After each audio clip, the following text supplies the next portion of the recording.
करे हाथों को उनके मूल देश तक धोकर विधि पूर्वक आचमन करे।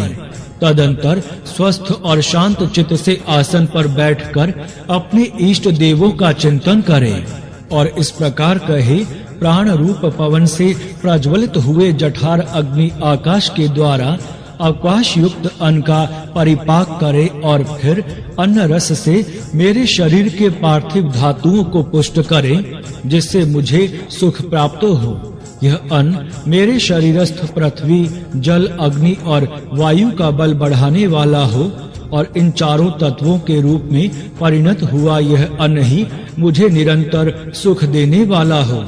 यह अन्न मेरे प्राण, अपान, समान, उदान और व्यान की पुष्टि करे तथा मुझे भी निर्बाध सुख की प्राप्ति हो। मेरे खाए हुए संपूर्ण अन्न का अगस्ती नामक अग्नि और बड़वानल परिपाक करे, मुझे उसके परिणाम से होने वाला सुख प्रदान करे और उससे मेरे शरीर को आरोग्यता प्राप्त हो। देह और इंद्र आदि के अधिष्ठाता एकमात्र भगवान विष्णु ही प्रधान है। इस सत्य के बल से मेरा खाया हुआ समस्त अन्न परिपक्व होकर मुझे आरोग्यता प्रदान करे। भोजन करने वाला भोज्य अन्न और उसका परिपाक ये सब भगवान विष्णु ही हैं।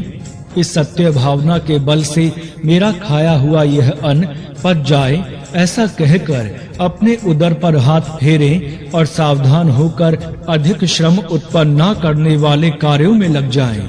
सच्छास्त्रों का अवलोकन आदि सन्मार्ग के अविरोधी विनोदों से शेष दिन को व्यतीत करें और फिर सायंकाल के समय सावधानता पूर्वक संध्योपासन करें। हे राजन, बुद्धिमान पुरुष को चाहिए कि सायंकाल के समय सूर्य के रहते हुए और प्रातः काल तारागण के चमकते हुए ही भली प्रकार आचमन आदि करके विधि पूर्वक संध्योपासन करें। हे पार्थिव, सूतक, पुत्र जन्म आदि से होने वाली अशुचिता, अशौच, मृत्यु से होने वाली अशुचिता, उन्माद, रोग और भय आदि को कोई बाधा ना हो तो प्रतिदिन ही संध्योपासन करना चाहिए। जो पुरुष रुग्णावस्था को छोड़कर और कभी सूर्य के उदय अथवा अस्त के समय सोता है, वह प्रायश्चित का भागी होता है। अतः हे महीपते, गृहस्थ पुरुष सूर्य उदय से पूर्व ही उठकर प्रातः संध्या करे और सायंकाल में भी तत्कालीन संध्या वंदन करे, सोवे नहीं। हे नृप, जो पुरुष प्रातः अथवा सायंकालीन संध्योपासन नहीं करते, वे दुरात्मा अंधतामिस्त्र नरक में पड़ते हैं। तदंतर हे पृथ्वीपते, सायंकाल के समय सिद्ध किए हुए अन्न से गृहपत्नी मंत्रहीन बलि वैश्वदेव करे। उस समय भी उसी प्रकार स्वपच आदि के लिए अन्नदान किया जाता है। बुद्धिमान पुरुष उस समय आए हुए अतिथि का भी सामर्थ्य अनुसार सत्कार करे। हे राजन, प्रथम पांव धुलाने, आसन देने और स्वागत सूचक विनम्र वचन कहने से तथा फिर भोजन कराने और शयन कराने से अतिथि का सत्कार किया जाता है। हे नृप, दिन के समय अतिथि के लौट जाने से जितना पाप लगता है, उससे 8 गुना पाप सूर्य अस्त के समय लौटने से होता है। अतः हे राजेंद्र, सूर्य अस्त के समय आए हुए अतिथि का गृहस्थ पुरुष अपनी सामर्थ्य अनुसार अवश्य सत्कार करे, क्योंकि उनका पूजन करने से ही समस्त देवताओं का पूजन हो जाता है। मनुष्यों को चाहिए कि अपनी शक्ति के अनुसार उसे भोजन के लिए अन्न, शाक या जल देकर तथा सोने के लिए शैया या घास फूस का बिछौना अथवा पृथ्वी ही देकर उसका सत्कार करे। हे नृप, तदंतर गृहस्थ पुरुष सायंकाल का भोजन करके तथा हाथ पांव धोकर छिद्रादेहीन काष्ठमय शैया पर लेट जाए, जो काफी बड़ी ना हो, टूटी हुई हो, ऊंची नीची हो, मलिन हो अथवा जिसमें जीव हो या जिस पर कुछ बिछा हुआ ना हो, उस शैया पर ना सोवे। हे नृप, सोने के समय सदा पूर्व अथवा दक्षिण की ओर सिर रखना चाहिए। इनके विपरीत दिशाओं की ओर सिर रखने से रोगों की उत्पत्ति होती है। हे पृथ्वीपते, ऋतु काल में अपनी ही स्त्री से संग करना उचित है। पुल्लिंग नक्षत्र में युग्म और उनमें भी पीछे की रात्रियों में शुभ समय में स्त्री प्रसंग करे, किंतु यदि स्त्री अप्रसन्ना, रोगिणी, रजस्वला, निर्भिलाषिणी, क्रोधिता, दुखिनी अथवा गर्भिणी हो तो उसका संग न करें। जो सीधे स्वभाव की ना हो, पराभिलाषिणी अथवा निर्भिलाषिणी हो, शुद्धार्ता हो, अधिक भोजन किए हुए हो अथवा पर स्त्री हो, उसके पास न जाएं, और यदि अपने में ये दोष हो तो भी स्त्री गमन ना करें। पुरुष को उचित है कि स्नान करने के अनंतर माला और गंध धारण कर काम और अनुराग युक्त होकर स्त्री गमन करें। जिस समय अति भोजन किया हुआ हो अथवा शुद्धित हो, उस समय उसमें प्रवृत्त ना हो। हे राजेंद्र, चतुर्दशी, अष्टमी, अमावस्या, पूर्णिमा और सूर्य की संक्रांति ये सब पर्व दिन हैं। इन पर्व दिनों में तेल, स्त्री अथवा मांस का भोग करने वाला पुरुष मरने पर विष्ठा और मूत्र से भरे नरक में पड़ता है। संयमी और बुद्धिमान पुरुषों को इन समस्त पर्व दिनों में सच्छास्त्रावलोकन, देवोपासना, यज्ञानुष्ठान, ध्यान और जप आदि में लगे रहना चाहिए।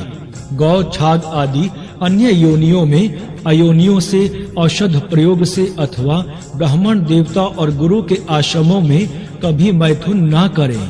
हे पृथ्वीपते, चैत्य वृक्ष के नीचे, आंगन में, तीर्थ में, पशुशाला में, चौराहे पर, शमशान में, उपवन में अथवा जल में भी मैथुन करना उचित नहीं है। हे राजन, पूर्वोक्त समस्त पर्व दिनों में प्रातःकाल और सायंकाल में तथा मल मूत्र के वेग के समय बुद्धिमान पुरुष मैथुन में प्रवृत्त ना हो। हे नृप, पर्व दिनों में स्त्री गमन करने से धन की हानि होती है। दिन में करने से पाप होता है, पृथ्वी पर करने से रोग होता है और जलाशय में स्त्री प्रसंग करने से अमंगल होता है। पर स्त्री से तो वाणी से तो क्या, मन से भी प्रसंग ना करे, क्योंकि उनसे मैथुन करने वालों को अस्थि बंधन भी नहीं होता, अर्थात उन्हें अस्थि शून्य कीटादि होना पड़ता है। पर स्त्री की आसक्ति पुरुष को इहलोक और परलोक दोनों जगह भय देने वाली है। इहलोक में उनकी आयु क्षीण हो जाती है और मरने पर वह नरक में जाता है। ऐसा जानकर बुद्धिमान पुरुष उपरोक्त दोषों से रहित अपनी स्त्री से ही ऋतु काल में प्रसंग करे तथा उसकी विशेष अभिलाषा हो तो बिना ऋतु काल के भी गमन कर सकते हैं। इस प्रकार श्री विष्णु पुराण के तीसरे अंश में 11वां अध्याय संपूर्ण हुआ। जय श्री हरि। श्री विष्णु पुराण 12वां अध्याय गृहस्थ संबंधी सदाचार का वर्णन। और वह बोले, गृहस्थ पुरुष को नित्य प्रति देवता, गौ, ब्राह्मण, सिद्धगण, वयोवृद्ध तथा आचार्य की पूजा करनी चाहिए और दोनों समय संध्या वंदन तथा अग्निहोत्र आदि कर्म करने चाहिए। गृहस्थ पुरुष सदा ही संयम पूर्वक रहकर बिना कहीं से कटे हुए 2 वस्त्र, उत्तम औषधियां और गारुड़ अर्थात मरकत आदि विष नष्ट करने वाला रत्न धारण करे। वह केशों को स्वच्छ और चिकना रखे तथा सर्वदा सुगंध युक्त सुंदर वेश और मनोहर श्वेत पुष्प धारण करे। किसी का थोड़ा सा भी धन हरण ना करे और थोड़ा सा भी अप्रिय भाषण ना करे। जो मिथ्या हो ऐसा प्रिय वचन भी कभी ना बोले और ना कभी दूसरों के दोषों को ही कहे। हे पुरुष श्रेष्ठ, दूसरों की स्त्री अथवा दूसरों के साथ वैर करने में भी कभी रुचि ना करे। निंदित सवारी में कभी ना चढ़े और नदी तीर की छाया का कभी आश्रय ना ले। बुद्धिमान पुरुष लोक विद्विष्ट, पतित, उन्मत्त और जिसके बहुत से शत्रु हों ऐसे पर पीड़क पुरुषों के साथ तथा कुलटा कुलटा के स्वामी, शुद्र, मिथ्यावादी, अति व्ययशील, निंदा परायण और दुष्ट पुरुषों के साथ कभी मित्रता ना करे और ना कभी मार्ग में अकेला चले। हे नरेश्वर, जल प्रवाह के वेग में सामने पड़कर स्नान ना करे, जलते हुए घर में प्रवेश ना करे, और वृक्ष की चोटी पर ना चढ़े, दांतों को परस्पर ना घिसे, नाक को ना कुरेदे तथा मुख को बंद किए हुए जमाही ना ले और ना बंद मुख से सांसें या श्वास छोड़े। बुद्धिमान पुरुष जोर से ना हंसे और शब्द करते हुए अधोवायु ना छोड़े तथा नखों को ना चबावे, तिनका ना तोड़े और पृथ्वी पर भी ना लिखे। हे प्रभु, विचक्षण पुरुष मूछ दाढ़ी के बालों को ना चबावे, दो ढेलों को परस्पर ना रगड़े और अपवित्र एवं निंदित नक्षत्रों को ना देखे, नग्न परस्त्री को और उदय अथवा अस्त होते हुए सूर्य को ना देखे तथा शव और शवगंध से घृणा ना करे, क्योंकि शवगंध सोम का अंश है। चौराहा, चैत्य वृक्ष, शमशान, उपवन और दुष्ट स्त्री की समीपता, इन सबका रात्रि के समय सर्वदा त्याग करे। बुद्धिमान पुरुष अपने पूजनीय देवता ब्राह्मण और तेजोमय पदार्थों की छाया को कभी ना लांघे तथा शून्य वनखंडी और शून्य घर में कभी अकेला ना रहे। केश, अस्थि, कंटक, अपवित्र वस्तु, बलि, भस्म, तुष तथा स्नान के कारण भीगी हुई पृथ्वी का दूर से ही त्याग करे। प्राज्ञ पुरुष को चाहिए कि अनार्य व्यक्ति का संग ना करे, कुटिल पुरुष में आसक्त ना हो और सर्प के पास ना जाए और जग पड़ने पर अधिक देर तक लेटा ना रहे। हे नरेश्वर, बुद्धिमान पुरुष जागने, सोने, स्नान करने, बैठने, शय्या सेवन करने और व्यायाम करने में अधिक समय ना लगावे। राजेंद्र, प्राज्ञ पुरुष दांत और सींग वाले पशुओं को, ओस को तथा सामने की वायु और धूप को सर्वदा परित्याग करे। नग्न होकर स्नान, शयन और आचमन ना करे तथा केश खोलकर आचमन और देव पूजन ना करे। होम तथा देवार्चन आदि क्रियाओं में, आचमन में, पुण्य वाचन में और जप में एक वस्त्र धारण करके प्रवृत्त ना हो। संशयशील व्यक्ति के साथ कभी ना रहे। सदाचारी पुरुषों का तो आधे घंटे का संग भी अति प्रशंसनीय है। बुद्धिमान पुरुष उत्तम अथवा अधम व्यक्तियों से विरोध ना करे। हे राजन, विवाह और विवाद सदा समान व्यक्तियों से ही होना चाहिए। प्राज्ञ पुरुष कलह ना बढ़ावे तथा व्यर्थ वैर का भी त्याग करे। थोड़ी सी हानि सह ले, किंतु वैर से कुछ लाभ होता हो तो उसे भी छोड़ दे। स्नान करने के अनंतर स्नान से भीगी हुई धोती अथवा हाथों से शरीर को ना पोंछे तथा खड़े खड़े केशों को ना झाड़े और आचमन भी ना करे। पैर के ऊपर पैर ना रखे, गुरुजनों के सामने पैर ना फैलावे और धृष्टता पूर्वक उनके सामने कभी उच्चासन पर ना बैठे। देवालय, चौराहा, मांगलिक द्रव्य और पूज्य व्यक्ति, इन सबको बाईं ओर रखकर ना निकले तथा इनके विपरीत वस्तुओं को दाईं ओर रखकर ना जाए। चंद्रमा, सूर्य, अग्नि, जल, वायु और पूज्य व्यक्तियों के सम्मुख पंडित पुरुष मलमूत्र का त्याग ना करे और ना थूके ही। खड़े खड़े अथवा मार्ग में मूत्र त्याग ना करे तथा शलेष्मा अर्थात विष्ठा, मूत्र और रक्त को कभी ना लांघे। भोजन, देव पूजा, मांगलिक कार्य और जप होम आदि के समय तथा महापुरुषों के सामने थूकना और छींकना उचित नहीं है। बुद्धिमान पुरुष स्त्रियों का अपमान ना करे, उनका विश्वास भी ना करे तथा उनसे ईर्ष्या और उनका तिरस्कार भी ना करे। सदाचार परायण प्राज्ञ पुरुष मांगलिक द्रव्य, पुष्प, रत्न, घृत और पूज्य व्यक्तियों का अभिवादन किए बिना कभी अपने घर से ना निकले। चौराहों को नमस्कार करे और यथा समय अग्निहोत्र करे। दीन दुखियों का उद्धार करे और बहुश्रुत साधु पुरुषों का सत्संग करे। जो पुरुष देवता और ऋषियों की पूजा करता है, पितृगण को पिंडोदक देता है और अतिथि का सत्कार करता है, वह पुण्य लोकों को जाता है। जो व्यक्ति जितेंद्रिय होकर समय अनुसार हित, मित और प्रिय भाषण करता है, हे राजन, वह आनंद के हेतुभूत अक्षय लोकों को प्राप्त होता है। बुद्धिमान, लज्जावान, क्षमाशील, आस्तिक और विनयी पुरुष विद्वान और कुलीन पुरुषों के योग्य उत्तम लोकों में जाता है। अकाल मेघ गर्जन के समय, पर्व दिनों पर, अशौच काल में तथा चंद्र और सूर्य ग्रहण के समय बुद्धिमान पुरुष अध्ययन न करे।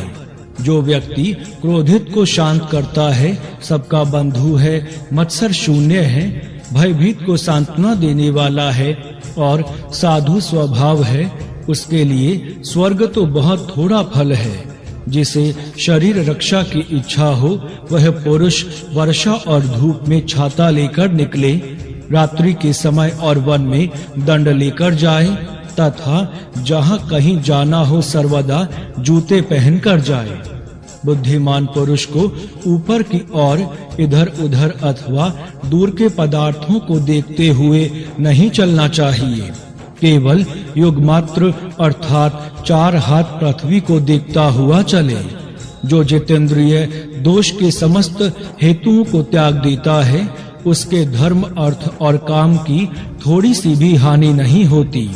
जो विद्या विनय संपन्न सदाचारी प्राज्ञ पुरुष पापी के प्रति पापमय व्यवहार नहीं करता, कुटिल पुरुषों से प्रिय भाषण करता है तथा जिसका अंतःकरण मैत्री से द्रवीभूत रहता है, मुक्ति उसके मुट्ठी में रहती है।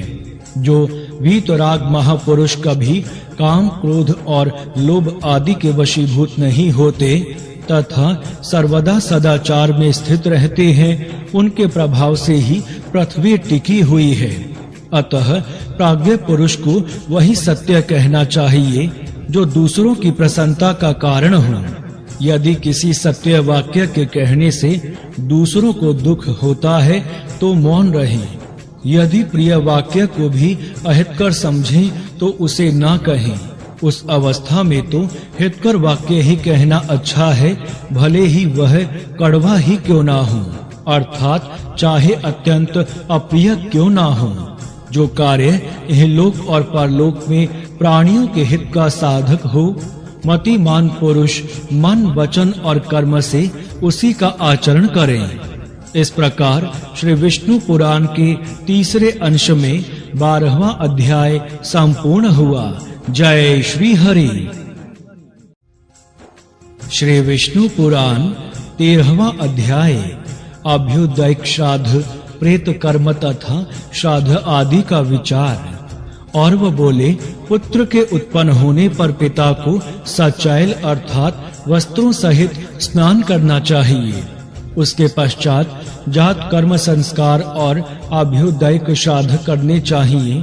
फिर तन्मय भाव से अनन्य चित्त होकर देवता और पितृगण के लिए क्रमशः दाईं और बाईं ओर बैठाकर 2-2 ब्राह्मणों का पूजन करें और उन्हें भोजन करावें। हे राजन, पूर्व अथवा उत्तर की ओर मुख करके दधि, अक्षत और बद्री फल से बने हुए पिंडों को देव तीर्थ या प्रजापति तीर्थ से दान करें। हे पृथ्वीनाथ, इस अभ्युदय श्राद्ध से नांदी मुख नामक पितृगण प्रसन्न होते हैं। अतः सब प्रकार की अभिवृद्धि के समय पुरुषों को इसका अनुष्ठान करना चाहिए। कन्या और पुत्र के विवाह में, गृह प्रवेश में, बालकों के नामकरण तथा चूड़ा कर्म आदि संस्कारों में, सीमांतोन्नयन संस्कार में और पुत्र आदि के मुख देखने के समय गृहस्थ पुरुष एकाग्र चित्त से नांदी मुख नामक पितृगण का पूजन करें। हे पृथ्वीपाल, अभ्युदय श्राद्ध में पितृ पूजा का यह सनातन क्रम तुमको सुनाया। अब प्रेत क्रिया की विधि सुनो। बंधु बांधवों को चाहिए कि भली प्रकार स्नान कराने के अनंतर पुष्पमालाओं से विभूषित शव का गांव के बाहर दाह करें और फिर जलाशय में वस्त्र सहित स्नान कर दक्षिण मुख होकर यत्र तत्र स्थिता ये तद्मुकाय आदि वाक्य का उच्चारण करते हुए जलांजलि दें। तदंतर गौधूली के समय तारा मंडल के दिखने लगने पर ग्राम में प्रवेश करें और कट कर्म अर्थात अशौच नित्य कर्म संपन्न करके पृथ्वी पर तृण आदि की शैया पर शयन करें। हे पृथ्वी पते, मृत पुरुषों के लिए नित्य प्रति पृथ्वी पर पिंडदान करना चाहिए। और हे पुरुष श्रेष्ठ, केवल दिन के समय मांसहीन भात खाना चाहिए। अशौच काल में यदि ब्राह्मणों की इच्छा हो तो उन्हें भोजन कराना चाहिए, क्योंकि उस समय ब्राह्मण और बंधु वर्ग के भोजन करने से मृत जीव की तृप्ति होती है। अशौच के पहले तीसरे, सातवें अथवा 9वें दिन वस्त्र त्याग कर और बहिर्देश में स्नान करके तिलोदक दें। हे नृप, अशौच के चौथे दिन अस्थि चयन करना चाहिए। उसके अनंतर अपने सपिंड बंधु जनों का अंग स्पर्श किया जा सकता है। हे राजन, उस समय से समानोदक पुरुष चंदन और पुष्प धारण आदि क्रियाओं के सिवा पंचयज्ञ आदि और सब कर्म कर सकते हैं। भस्म और अस्थि चयन के अनंतर सपिंड पुरुषों द्वारा शैया और आसन का उपयोग तो किया जा सकता है, किंतु स्त्री संसर्ग नहीं किया जा सकता। बालक, देशांतर स्थित व्यक्ति, पतित और तपस्वी के मरने पर तथा जल, अग्नि और फांसी लगाने आदि द्वारा आत्मघात करने पर शीघ्र ही अशौच की निवृत्ति हो जाती है। मृतक के कुटुंब का अन्न 10 दिन तक ना खाना चाहिए तथा अशौच काल में दान, परिग्रह, होम और स्वाध्याय आदि कर्म भी नहीं करने चाहिए। यह 10 दिन का अशौच ब्राह्मण है। क्षत्रिय का अशौच 12 दिन का और वैश्य का 15 दिन रहता है तथा शूद्र की अशौच शुद्धि 1 मास में होती है। अशौच के अंत में इच्छा अनुसार 3, 5, 7, 9 आदि ब्राह्मणों को भोजन करावें तथा उनकी झूठन के निकट प्रेत की तृप्ति के लिए कुशा पर पिंडदान करें। अशौच शुद्धि हो जाने पर ब्रह्म भोज के अनंतर ब्राह्मण आदि चारों वर्णों को क्रमशः जल, शस्त्र, कोड़ा और लाठी का स्पर्श करना चाहिए। तदंतर ब्राह्मण आदि वर्णों के जो जो जातीय धर्म बतलाए गए हैं उनका आचरण करें और स्वधर्मानुसार उपार्जित जीविका से निर्वाह करें।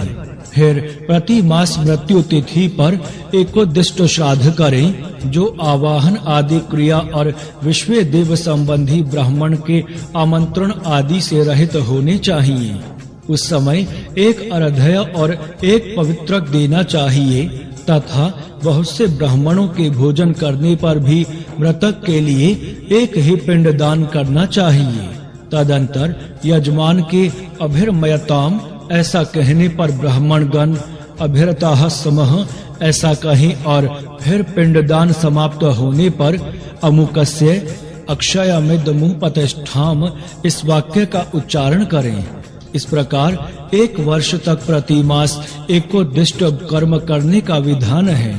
हे राजेंद्र, वर्ष के समाप्त होने पर सपिंडीकरण करें और उसकी विधि सुनो। हे पार्थिव, इस सपिंडीकरण कर्म को भी 1 वर्ष 6 मास अथवा 12 दिनों के अनंतर एकोद्दिष्ट श्राद्ध की विधि से ही करना चाहिए। इसमें तिल, गंध और जल से युक्त 4 पात्र रखें। इनमें से 1 पात्र मृत पुरुष का होता है तथा 3 पितृगण के होते हैं। फिर मृत पुरुष के पात्र स्थित जल आदि से पितृगण के पात्रों का सिंचन करें। इस प्रकार मृत पुरुष को पितृत्व प्राप्त हो जाने पर संपूर्ण श्राद्ध धर्मों के द्वारा उस मृत पुरुष से ही आरंभ कर पितृगण का पूजन करें।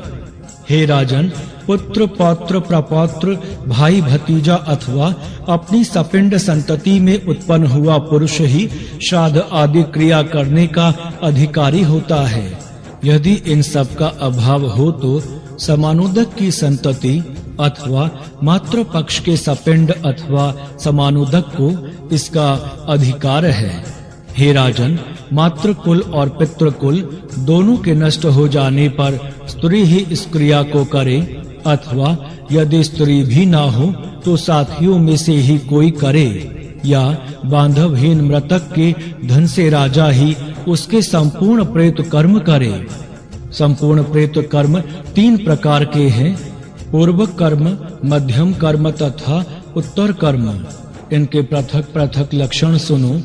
दाह से लेकर जल और शस्त्र आदि के स्पर्श पर्यंत जितने कर्म हैं, उनको पूर्व कर्म कहते हैं, तथा प्रत्येक मास में जो एकोद्दिष्ट श्राद्ध किया जाता है, वह मध्यम कर्म कहलाता है। और हे नृप,